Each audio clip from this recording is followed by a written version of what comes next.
श्रीराम समर्थ. जयाचा जनी जन्म नामार्थ झाला, जयाने सदा वास नामात केला.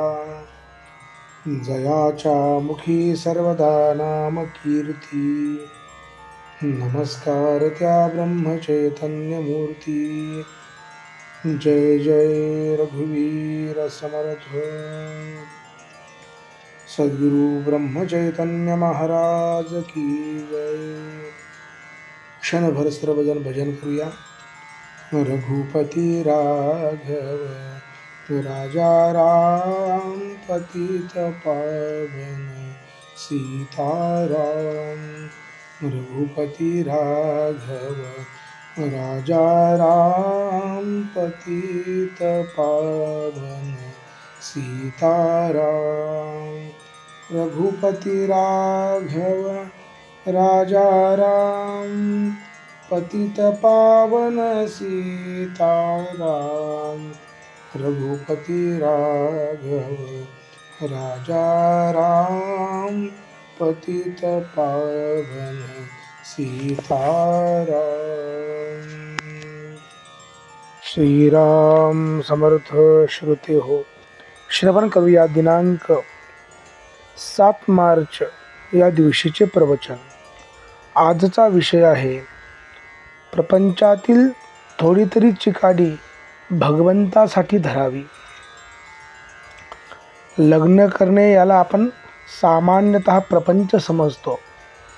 लग्न ही फार पवित्र संस्था आहे. तिच्यामध्ये 2 जीवांचा उद्धार आहे. ज्याप्रमाणे गुरु आणि शिष्य यांचा संबंध असतो, म्हणजे दोघांचे मत एकच असते, त्याप्रमाणे पती आणि पत्नी यांचा संबंध असावा. पत्नी आपले सर्वस्व पतीला देते. यामध्येच खरे पवित्रपणा आहे. लग्नाचा पवित्रपणा ज्यावेळी नाहीसा होईल, त्यावेळी आपल्या धर्माचा पायाच उखडला असे समजावे. आपली अशी समजूत असते की लग्न केले तेव्हा सुख हे लागणारच. जे जे परमेश्वराने निर्माण केले ते माझ्या सुखासाठीच केले असे आपण म्हणतो. वास्तविक एकच वस्तू ठेवली आणि ती सर्वांनी घ्यावी म्हटले तर सर्वच एकट्याच्या हाती कशी येईल?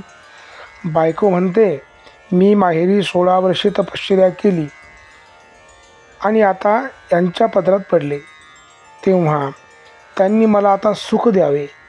पोरांना वाटते आमची पुण्याई म्हणून यांना इतका पगार झाला, तेव्हा यांनी नाही का आमचे लाड पुरवू?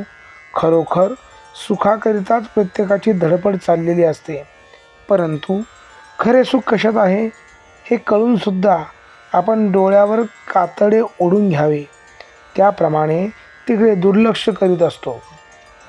प्रपंचात सुख मिळावे म्हणून आपण जी चिकाटी धरतो, तिच्या 1/4 चिकाटी जरी भगवंतासाठी आपण धरली तरी आपले काम भागेल. आनंदाच्या प्राप्तीसाठी आपण जे साधन आज करतो आहोत ते चुकीचे आहे. तात्पुरत्या सुखासाठी आपण आज धडपडत आहोत, त्यापासून दुःखच पदरात पडते. म्हणून तसे न करता चिरकाल टिकणाऱ्या सुखासाठी आपण काहीतरी साधन करावे. जगामध्ये प्रत्येक गोष्टीला बंधन आहे. प्रत्येकाचे नियम ठरलेले आहे. त्या नियमांचे उल्लंघन करणे म्हणजे अनवस्था आणणे होय. त्याप्रमाणे कुटुंबामध्ये प्रत्येक माणसाचे कर्तव्य ठरलेले आहे. असे कर्तव्याचे वळण जिथे असते त्या घराला वळण आहे असे म्हणतात. ज्या घरामध्ये वळण असते ते घर सुखी होईल. समजा आपण एक घर बांधले, त्यामध्ये दरवाजे केले, भिंतीला खिडक्या केल्या, वर आढ्याला झरोके केले. आता यापैकी झरोक्यांनी विचार केला की आम्ही का म्हणून लहान असावे, आम्ही दरवाजा इतकेच मोठे होणार असे म्हणून ते दरवाजे इतके मोठे झाले. खिडक्यांनीही तोच विचार केला आणि त्या सगळ्या दरवाजा इतक्या मोठ्या बनल्या. असे झाल्यावर त्या घराचे काय होईल? हे जसे योग्य नव्हे तसे ज्या घरामध्ये प्रत्येकजण आपलेच मत खरे म्हणतो आणि जेथे वडील माणसाविषयी आदर नसतो त्या घराचा विचका व्हायला वेळ लागत नाही. आजचे बोधवचन.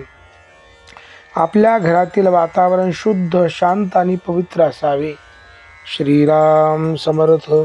सद्गुरुनाथ महाराज की जय.